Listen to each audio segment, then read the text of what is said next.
Hola, ¿cómo están? Mi nombre es Valeria Marturano, soy psiquiatra infanto-juvenil y bueno, la charla de hoy tiene que ver con la psicofarmacología en el trastorno por déficit de atención con hiperactividad, pero mi idea en esta charla es hacer un enfoque del tratamiento interdisciplinario y de todo lo que implica el abordaje en esta patología para poder llegar a un tratamiento farmacológico. Bueno, voy a compartir pantalla.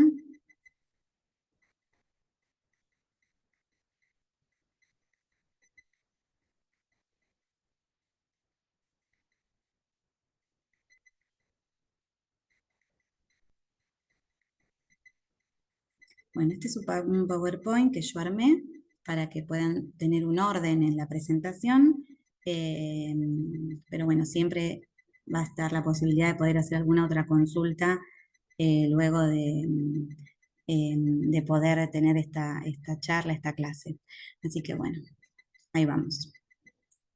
Bueno, como les acabo de decir, lo que yo voy a hacer en esta charla es poder hablar un poco del abordaje integral en salud mental de esta patología.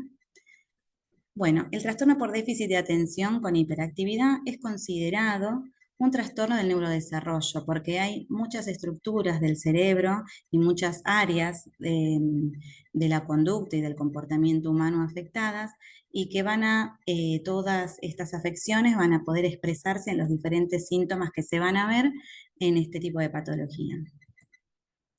Bueno, el trastorno por déficit de atención con hiperactividad, de acuerdo a el manual diagnóstico con el que nos manejamos en salud mental, que es la CIE-10, la parte de salud mental y de psiquiatría infanto-juvenil, tenemos que el trastorno por déficit de atención con hiperactividad puede ser exclusivamente inatento, exclusivamente hiperactivo impulsivo, exclusivamente combinado o no especificado.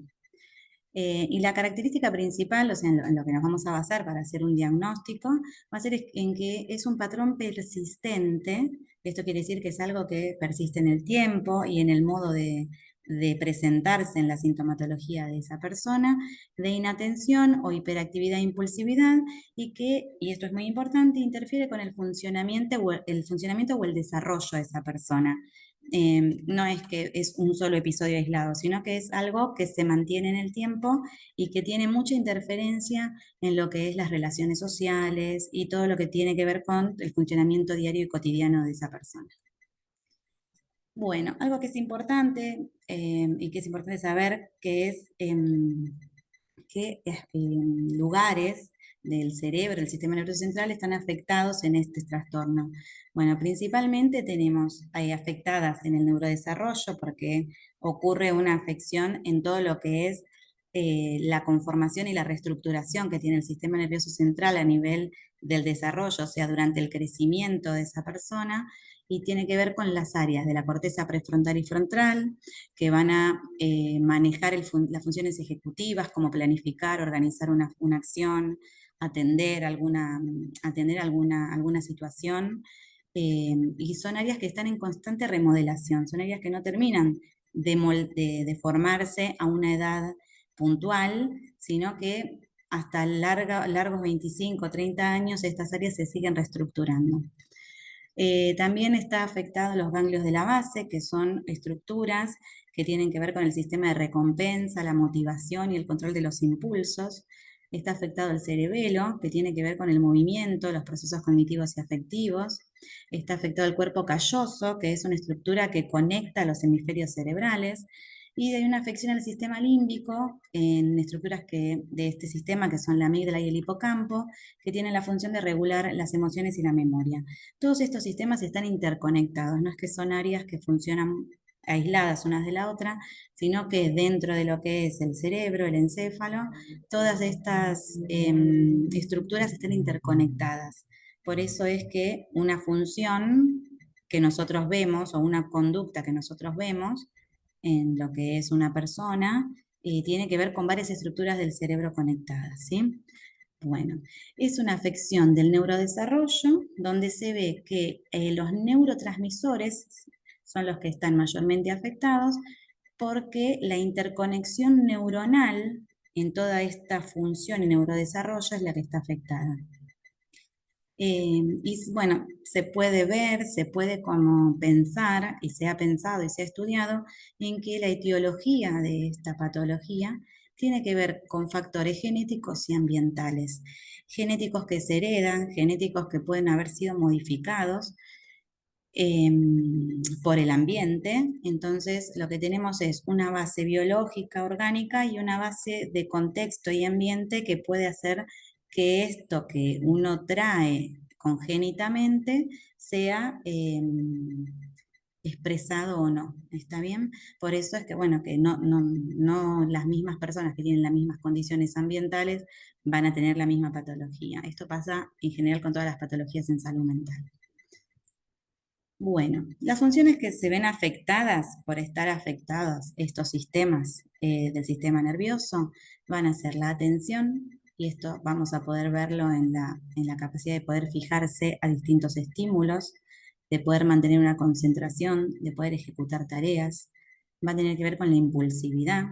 La impulsividad tiene que ver con poder planificar, con poder atender, con que se puedan interconectar diferentes áreas cerebrales. Tiene que ver con áreas motoras, porque la impulsividad se expresa en lo que es lo motor en el cuerpo. Tiene que ver con la modulación de neurotransmisores, como ya vimos antes. Las áreas que planifican también son las que están afectadas y que controlan el comportamiento, y estas son las que no logran regularse eficazmente con las señales rápidas que vienen del sistema emocional y de recompensa. Entonces hay conductas que se pueden aprender por un sistema de estímulo que es placentero o de desagrado, y que es un tipo de respuesta, ¿no? El sistema nervioso funciona con estímulo-respuesta. Entonces va a haber ciertas situaciones y circunstancias que van a desencadenar algún tipo de conducta o no. Bueno, ¿qué es lo que vamos a ver en las personas que uno puede hacer el diagnóstico de déficit de atención con hiperactividad? Vamos a ver qué es lo que puede ocurrir en la escuela. Lo que vamos a observar es una dificultad en el copiado, en la realización de tareas. Vamos a poder ver que en la escuela son chicos mayormente que intentan deambular, que necesitan deambular y estar en constante movimiento, que no pueden detenerse en ciertos detalles, que pierden información, eh, que por ahí en los cuadernos se ve que hay ciertas partes que no copiaron porque hay un estímulo que fue más interesante y los llevó a realizar otra acción.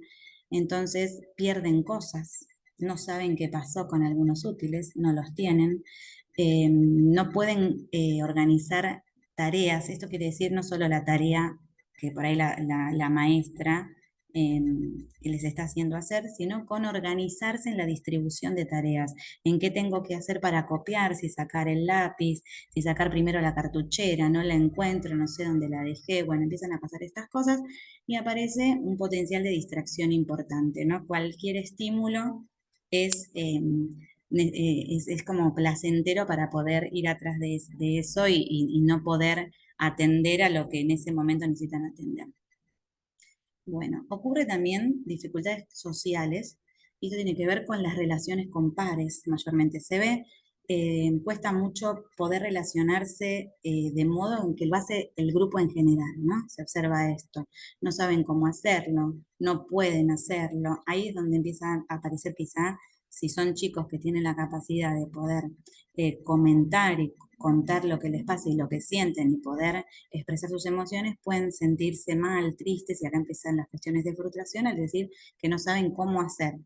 Eh, Empiezan a aparecer conversaciones en las que ellos se pierden, empiezan a conversar de un tema y después no saben qué más decir, o pueden llegar a ser chicos que hablan sin parar o que interrumpen todo el tiempo la conversación de otras personas.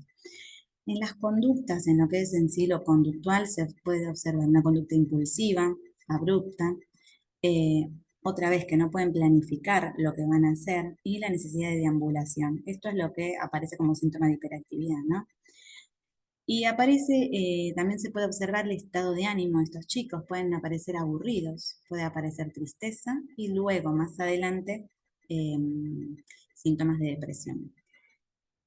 Esto, lo último que yo pongo, que puede ser un síntoma reconocido por el paciente, es que porque a veces ellos pueden llegar a decir que no saben qué les pasa, que no saben por qué no pueden copiar, no saben, o sea, ellos saben que están en la escuela, son conscientes que pueden, eh, que hay un ámbito en el que debería pasar otra cosa o debería haber otra respuesta de ellos y no lo pueden hacer.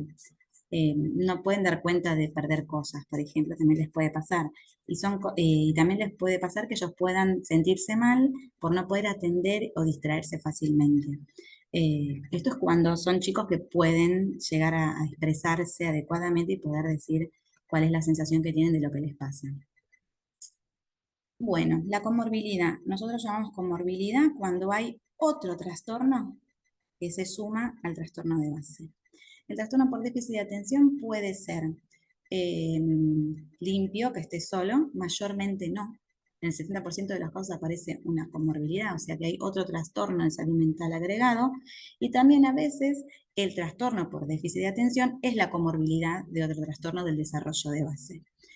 Así que bueno, por esto, bueno, el especialista, el médico que hace el seguimiento y demás es el que tiene que hacer como una evaluación diagnóstica con una exhaustiva interpretación de los síntomas que aparecen, la cronología de los síntomas, la historia evolutiva y demás, para poder ver si existe la comorbilidad o no. Entonces, la comorbilidad ocurre cuando otro trastorno de salud mental se agrega a este trastorno de base. Es importante su diagnóstico porque esto nos va a servir para planificar el abordaje integral. Lo importante de esta charla es que se puedan llevar que el tratamiento es en un abordaje integral, interdisciplinario. Entonces es importante poder pensar todo esto para que pueda ser un abordaje interdisciplinario y poder llegar a realizarlo, a pedir las adecuadas interconsultas y demás.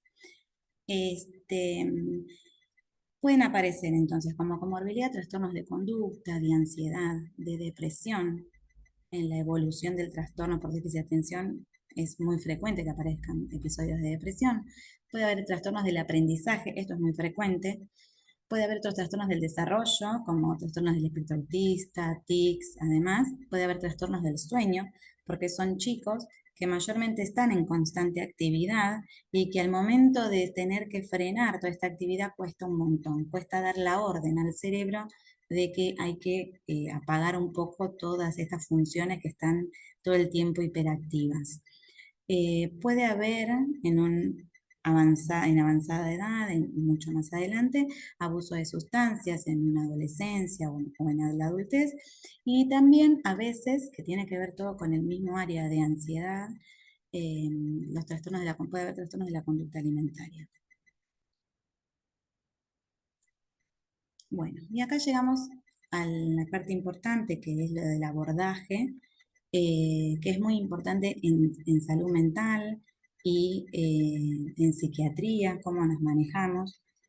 El abordaje integral, interdisciplinario, cuando no es una urgencia, ¿no? Cuando es una urgencia, el abordaje farmacológico tiene que estar, para eso funcionan las guardias en salud mental, pero cuando están los casos de trastorno por déficit de atención con hiperactividad, no es un caso agudo, cuando la conducta lo permite, cuando el caso lo permite, y podemos manejarnos con tiempo y poder pensar y planificar en el abordaje.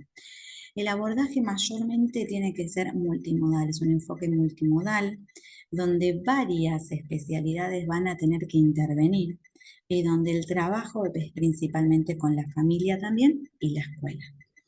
Entonces, un enfoque multimodal que abarca intervenciones terapéuticas, farmacológicas, apoyo educativo y familiar para mejorar los síntomas y sobre todo mejorar la calidad de vida del paciente. Porque lo importante es eso, la inserción social, la capacidad de poder estar en la escuela y de que puedan desarrollarse y seguir creciendo en un ámbito en el que puedan desarrollar todas sus capacidades. Entonces, la idea es eso, es poder mejorar y dar apoyos para que todas las estrategias funcionen en pos de esto, ¿no? Bueno, es un trastorno que requiere una estrategia de abordaje integral, tanto en la escuela como en el hogar, por su complejidad.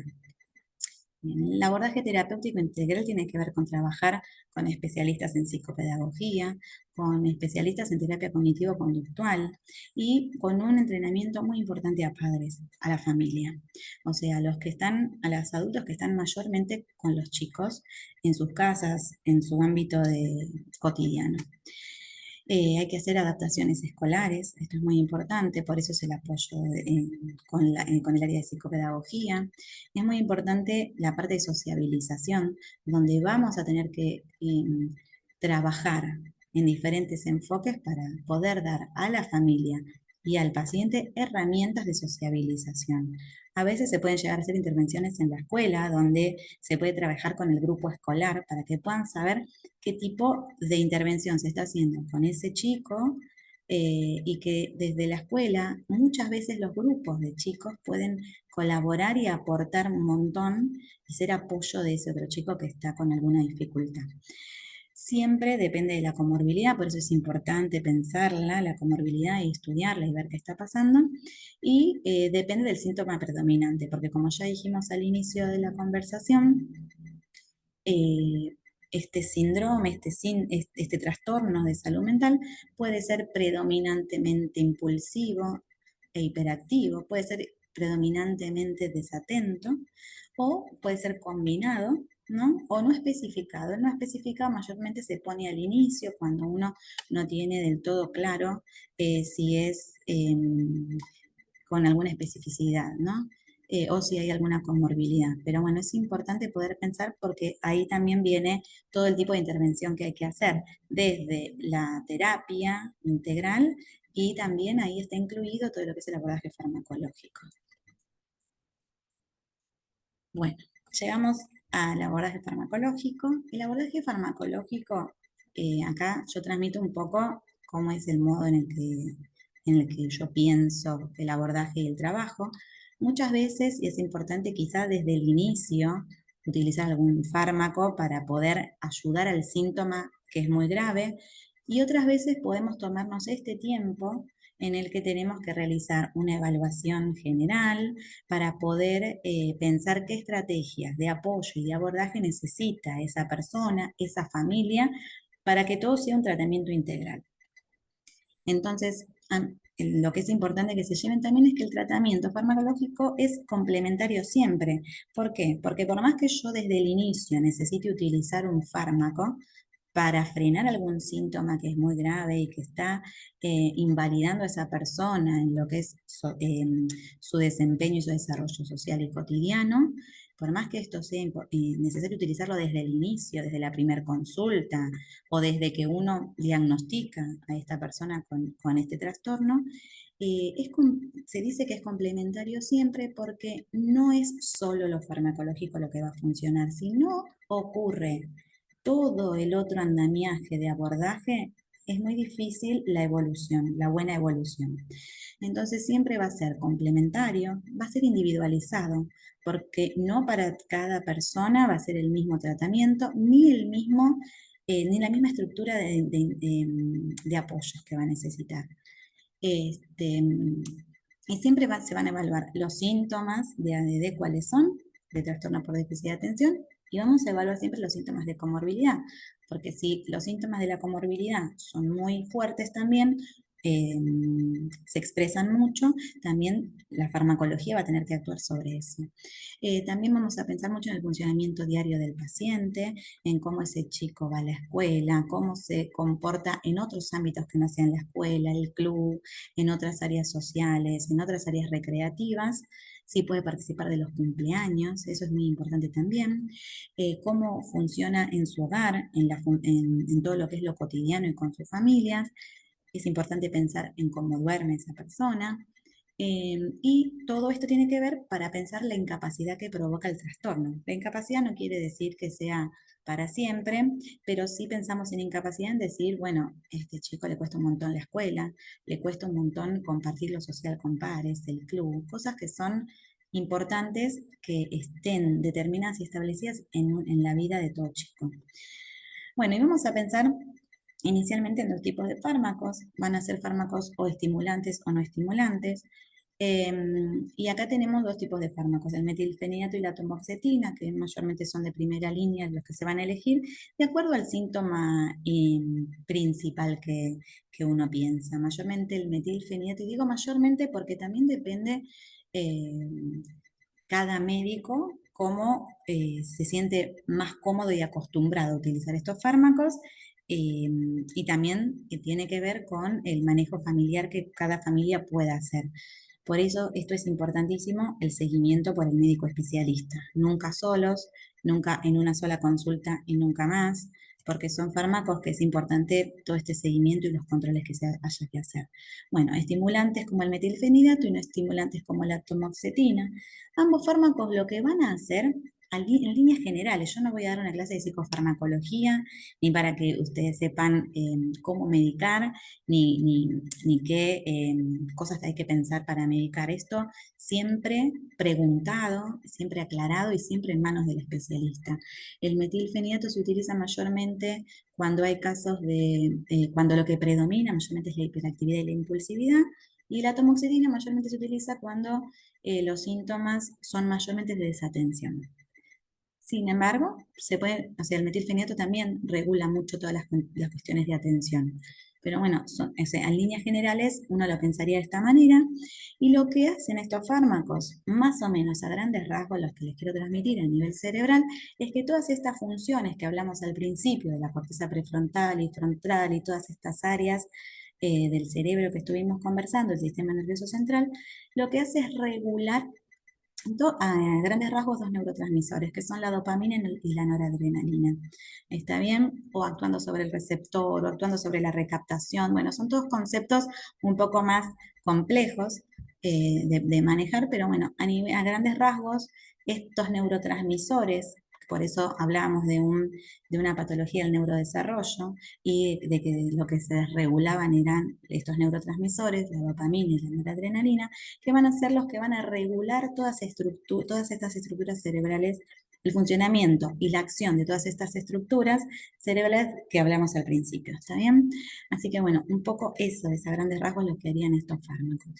Bueno, lo que hablamos hace un rato, depende de la comorbilidad. El 70% de los casos de trastorno por déficit de atención con hiperactividad no son limpios, o sea, no son exclusivos con déficit de atención, sino que hay una comorbilidad y otro trastorno de salud mental asociado. Eh, por eso también podemos pensar en la combinación con otros fármacos para ayudar a regular los síntomas de la comorbilidad. Eh, Esto a grandes rasgos principalmente. Y tenemos otros fármacos que también se utilizan y que están aprobados, que son la guanfacina y la clonidina, que son fármacos no estimulantes, que también aparecen como otra opción. Bueno, siempre lo que es importante transmitir en esta charla, que me gusta cuando hablamos de psicofármacos y demás, es poder pensar que todos estos fármacos tienen que estar siempre eh, indicados por un especialista, por el médico especialista. Y este médico especialista va a ser al que las familias y demás puedan hacer las preguntas precisas que necesiten para quedarse tranquilos, para poder entender de qué se trata, cuáles son los efectos adversos que van a tener estos fármacos y cuáles son los efectos terapéuticos, qué es lo esperado, en qué tiempo van a ocurrir estos efectos terapéuticos o adversos, qué es lo grave, qué es lo no grave, ¿no? Cuándo tengo que consultar al médico pensando en alguna urgencia y demás. Pero bueno, lo importante es que siempre indicados y seguidos por el especialista. Bueno, administrados y controlados según la indicación médica, esto es en las dosis que den, en el horario que se dé, ¿no? Para que también el médico que los sigue pueda tener como un registro y un control de la evolución. Si no, es muy difícil tener un registro de la evolución de esa persona que uno está tratando. Y siempre es importante, en todos los casos de trastornos en salud mental, sobre todo con chicos, poder complementarlos con los controles médicos clínicos, pediatra, médico clínico cuando ya son más grandes, adolescentes, adultos, eh, siempre complementarlos con estos controles generales de salud.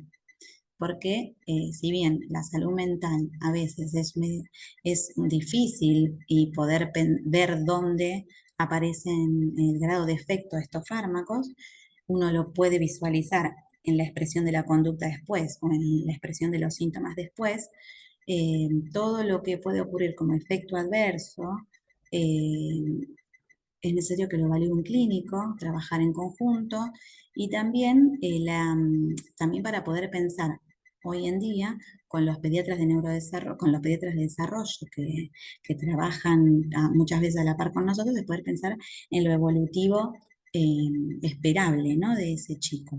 A veces las conductas de hiperactividad y de impulsividad, ¿no? Son esperables a cierta edad.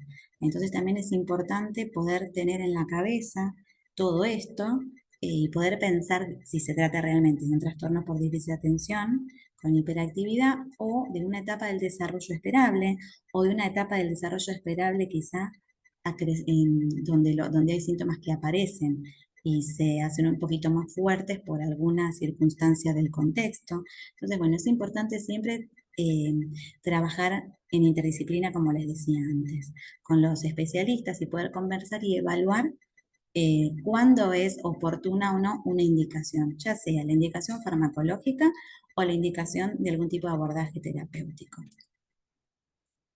Bueno, de esto se trató la clase de hoy. Así que bueno, cualquier cosa, cualquier consulta, tienen los medios para poder que puedan llegar las dudas, comentarios y demás.